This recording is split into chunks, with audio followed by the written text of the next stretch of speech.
En el año 1980, Sara García tenía 85 años y se encontraba sin actividad laboral.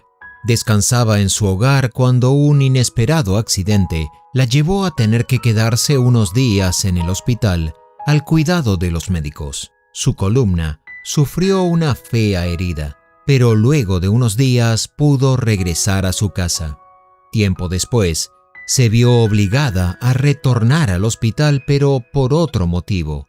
Una fuerte neumonía la descompensó y tuvieron que internarla nuevamente para atender su cuadro de salud.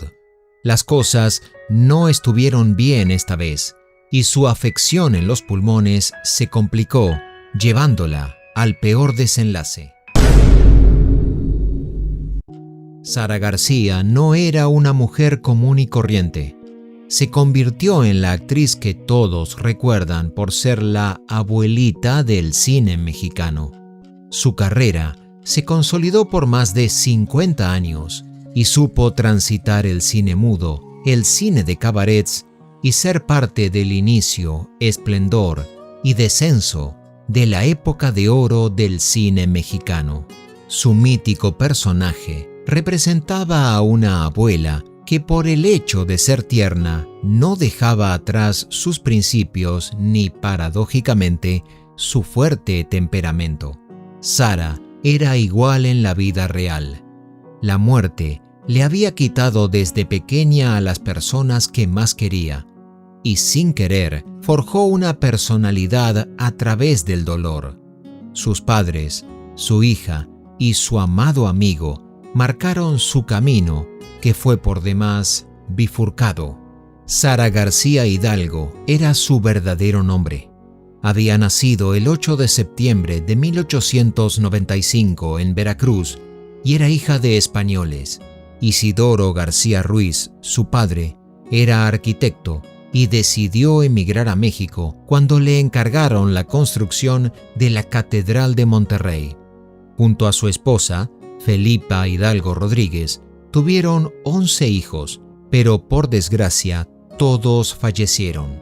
Se desconocen las diversas causas de las muertes, pero lo cierto es que la única sobreviviente fue Sara.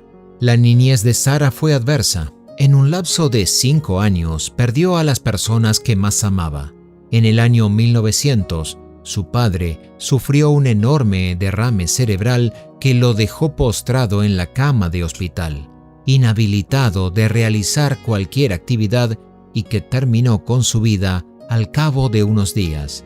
En 1905, cuando Sara tenía 10 años, se contagió de fiebre tifoidea. Dicha enfermedad es causada por una bacteria que se encuentra en el agua no potabilizada o en alimentos. Una vez que ingresa al organismo se multiplica y pasa al torrente sanguíneo, provocando una severa infección. Sara pudo recuperarse de la enfermedad, pero su madre se contagió también y no tuvo la misma suerte que la pequeña. La bacteria se cobró su vida. La niña, de esta forma, quedó huérfana y la directora del colegio donde estudiaba, en Las Vizcaínas, se hizo cargo de su tutela. Al crecer, Sara se desempeñó como profesora de dibujo en el mismo colegio, pero no se quedaría allí. Era una joven muy inquieta y curiosa. Precisamente esas cualidades fueron las que la llevaron por otro camino. Un día Joaquín Cos, un director, actor y funcionario de Azteca Films, la sorprendió espiando en los estudios de la productora, pero muy lejos de regañarla, la invitó a formar parte de todo ese mundo y en 1917 filmó su primera película llamada En Defensa Propia. Ese tan solo fue el primer paso de su carrera en el cine y además le abrió las puertas al teatro.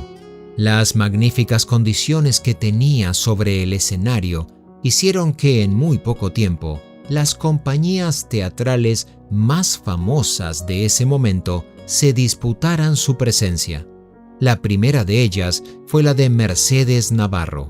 Sara recorrió todo el país y allí mismo conoció al actor Fernando Ibáñez, con el cual al poco tiempo comenzaron un romance que dio paso al casamiento. La gira con la compañía teatral duró aproximadamente 2 años. En ese tiempo, Sara quedó embarazada y el 15 de enero de 1920 nació su hija, a la cual llamó María Fernanda Ibáñez. Se supo que el nacimiento se dio entre actuación y actuación. Tuvieron que hacer una parada de urgencia en Tepic, Nayarit, para que Sara diera a luz a Fernanda. La maternidad hizo que Sara se apartara un poco de la actuación y su esposo quedó a cargo de mantener a la joven familia. La relación con su esposo no era muy idílica, más bien todo lo contrario, y un hecho marcó definitivamente el final del matrimonio. Sara se enteró de ciertas infidelidades de él, incluso con Elvira Morla, primera actriz y empresaria de la compañía teatral. Para colmo de males, la amante además le debía dinero. Se podría pensar que Sara se encontraba en inferioridad de condiciones al tener una hija pequeña y depender de su marido. Sin embargo, Sara nunca fue una mujer sumisa y se pronunció contra Elvira con las siguientes palabras: «Mire usted, yo le permito que me robe a mi marido, pero mi sueldo y el trabajo no me lo roba.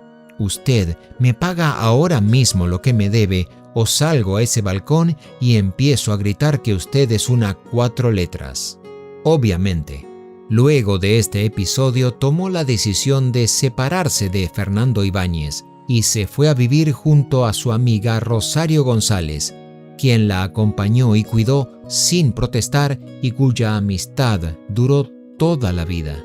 Sara debía retomar su carrera artística para afrontar económicamente la vida.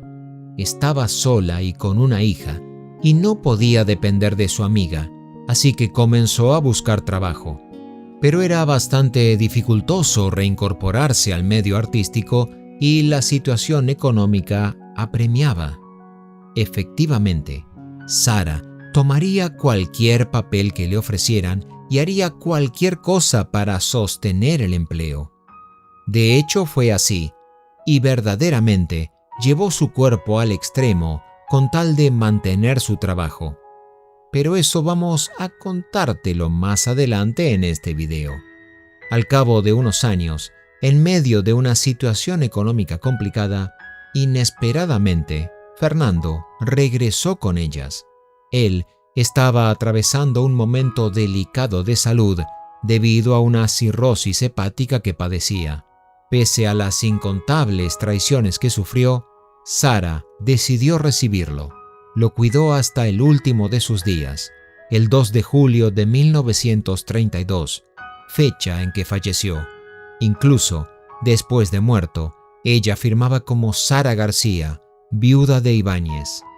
Seguramente Fernando había dejado una huella en Sara mucho más fuerte e intensa de lo que se podía pensar. Sara continuaba buscando sostenerse en el mundo actoral. Corría la época de oro del cine mexicano y la competencia entre las actrices era feroz. Ella debía volver a la actuación y pisar fuerte, así que no dudó en tomar la decisión que fuese necesaria para mantenerse en el medio. En el año 1934, le interesó el papel principal de una cinta que iba a rodarse y cuyo nombre era Mi abuelita la pobre. Se postuló y efectivamente obtuvo el papel. Este protagónico, sin embargo, conllevaba una condición un tanto cansadora para Sara. Cada vez que filmaba, debían maquillarle el pelo para que quedara totalmente blanco y fingir que no tenía dientes. Esto la llevó a tomar decisiones drásticas e insólitas. Con tan solo 39 años, Sara se quitó 14 piezas dentales para no tener que fingir la falta de dientes y que así su personaje fuera mucho más real. Incluso se dijo que Sara se obsesionó tanto con su alter ego de la abuelita que solía caminar por la calle con un bastón y evaluaba la reacción de las personas que se cruzaban con ella. Esta obsesión tenía que ver con su amor por la actuación, pero principalmente a su hija. Estaba inmersa en el mundo artístico y Fernanda se crió en ese mismo entorno. Por lo tanto, cuando tuvo suficiente edad, se convirtió también en actriz de cine. Comenzó siendo extra en un par de cintas y luego actuó con su madre en la película Ser madre no basta, en el año 1937. Esa actuación le dio la oportunidad de su primer protagónico en La madrina del diablo, donde también actuó por primera vez el famosísimo cantante y actor Jorge Negrete. Tenía en ese entonces 17 años y su compañero de elenco 26, pero la diferencia de edad no fue un impedimento para que Negrete intentara conquistarla. A Sara, el coqueteo del actor para con su hija no le hacía ninguna gracia. Sabía por experiencia propia que conformar un romance siendo tan joven no le daría buenos resultados a su querida hija. Pese a la negativa de su madre, existió un romance entre los jóvenes que fue de muy corta duración. Cuando Fernanda cumplió 18 años, se casó con otro hombre, un ingeniero llamado Mariano Velasco Mujica, que le llevaba 11 años de diferencia. En el mismo año de su casamiento, Fernanda actuó en la película Dos cadetes. Después, se retiró del medio artístico para abocarse a su familia, y en esa cinta, la joven actriz apareció por última vez. Sara, por su parte, continuó en la escena artística. Filmó la película Por mis pistolas y Papacito lindo en los años que le siguieron. En 1940, nuevamente, le tocó interpretar a una abuelita en la cinta, que se llamaba Allá en el trópico. Otra vez, se enfrentó a la problemática de hacer a su personaje de la manera más natural y tomó otra drástica decisión. La necesidad de que su actuación se viera natural hizo que Sara se fracturara intencionalmente una rodilla, para así poder usar el bastón de forma correcta. Muchos dicen que en verdad fue esta oportunidad actoral cuando ella decidió sacarse las 14 piezas dentales que ya te mencionamos. Tiempo después, estas versiones fueron desmentidas por Ana Martín, una actriz con quien compartió escenas en la película ¿Por qué nací mujer? Ella contó que en verdad Sara sufrió un accidente y una fuerte infección en su dentadura, y esto la llevó a tener que quitarse varios dientes, y que sin querer ese episodio había sido positivo para la natural caracterización de su personaje. Un fatídico día, si no el peor día en la vida de Sara, ocurrió el 18 de octubre de 1940, mientras se encontraba trabajando. Una llamada telefónica le informó que su joven hija, de tan solo 20 años, había fallecido. Fernanda padecía fiebre tifoidea, la misma patología que le había arrebatado la vida a Felipa, la madre de Sara. La salud de Fernanda se había agravado y una hemorragia interna terminó con ella. Sara no volvió nunca más a ser la misma persona. El dolor la atravesó tan fuerte que la marcó para toda la vida. Ella dijo: «Yo deseaba tener un nieto, pero nunca lo pude tener. Mi hija murió, es decir, murió físicamente, porque para mí no ha muerto. Para mí, mi hija sigue viviendo aquí en esta casa y sigo disfrutando de su cariño y su compañía. Usted sabe que los que se mueren cuando los que vivimos queremos. Mientras los recordemos, mientras les recemos, ellos siguen viviendo», declaró tiempo después. Sara estaba decidida a no tener más hijos y mucho menos a formar una pareja, así que decidió abocarse 100% a lo que sabía hacer.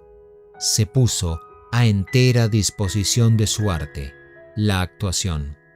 Le puso el mayor de los empeños a aquel entrañable personaje que realizaba tan bien. Fue así como, poco a poco, consolidó su propia leyenda de la abuelita del cine mexicano. Años más tarde, en esta carrera melancólica que Sara llevaba adelante, se cruzó con Pedro Infante. Con él grabó en el año 1946 Los Tres García y Vuelven los García, donde interpretaba a la abuela de 3 nietos que peleaban entre sí por el amor de una mujer. La relación entre Pedro Infante y Sara fue sumamente cariñosa. Él la quería y la respetaba tanto que cada día de la madre le cantaba Mi cariñito en la calle Enrique Rebsamen, en la colonia Navarte, hogar de la abuelita más emblemática de todo México. Sara adoptó a Pedro como un nieto postizo, y de este amor nació otro episodio de dolor y sufrimiento para la actriz. El 15 de abril de 1957, Pedro se dispuso a pilotear un avión que se consideraba peligroso y de difícil manejo. Era un modelo de uso militar con ciertas modificaciones que se utilizaban para hacer vuelos civiles.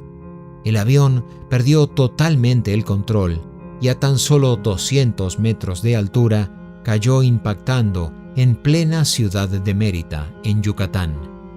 El afamado actor perdió la vida al instante y Sara sufrió una nueva pérdida. Años después, dijo que lo recordaba con mucha ternura y que lamentaba siempre que se hubiera muerto. La vida actoral continuó para Sara. Su inmersión en la televisión le dio muchísimas apariciones en la década del 60, siempre protagonizando su tierno papel de la abuelita. Ganó gran popularidad y su carrera se extendió en muchas producciones que arrojan un saldo de casi 150 películas, además de sus participaciones en la televisión.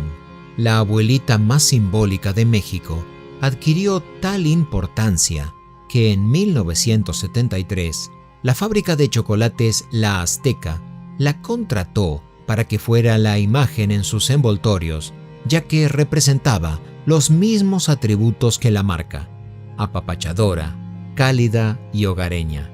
Bajo las frases requete bueno y con sabor a la antigüita, Sara García aparecía en los anuncios televisivos publicitando la marca y dejando tal impronta que formaría parte de su legado y del reconocimiento de todo el público. El cine le dio otra oportunidad para participar en 3 cintas en la década del 70. Esas películas fueron Entre monjas anda el diablo, El hijo del pueblo y Como México no hay dos.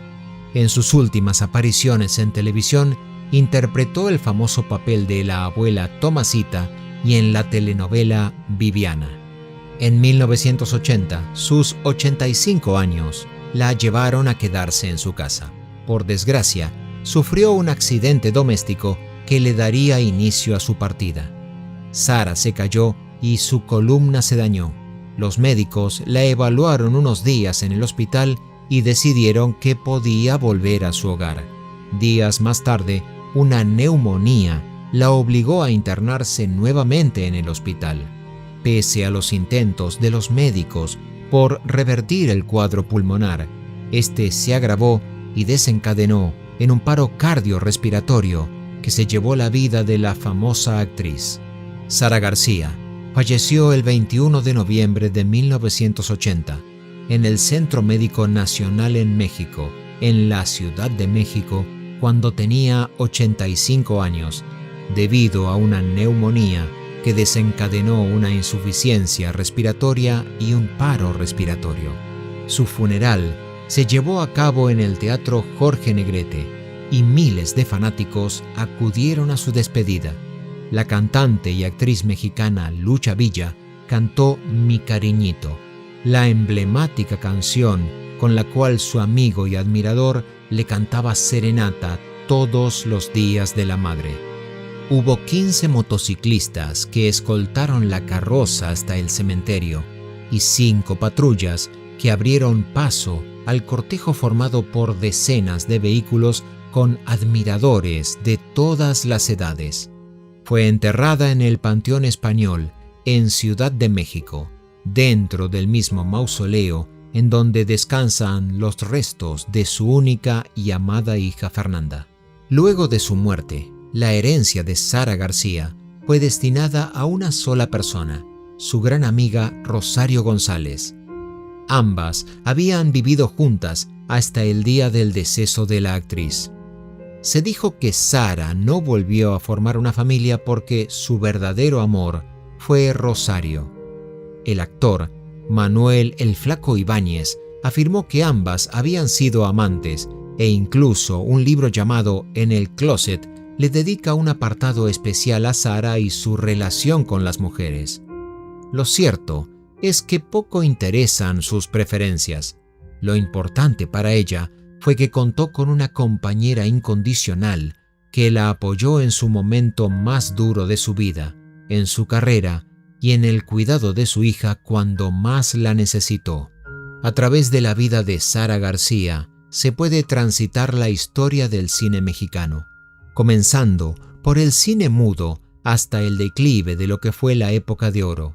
Más de 150 films, telenovelas, la imagen publicitaria de la fábrica de chocolate La Azteca y por sobre todo, la imagen pura, amorosa y al mismo tiempo fuerte y temperamental que construyó para su carrera artística y también para su vida. Sara García dijo, y aquí citaremos sus propias palabras: ¿pedirme a mí que hable de cine mexicano? ¿Qué no habré vivido? ¿Qué no habré visto? Es como solicitar mi autobiografía y las cuantas maneras distintas que me han visto a mí. Sara García, inigualable.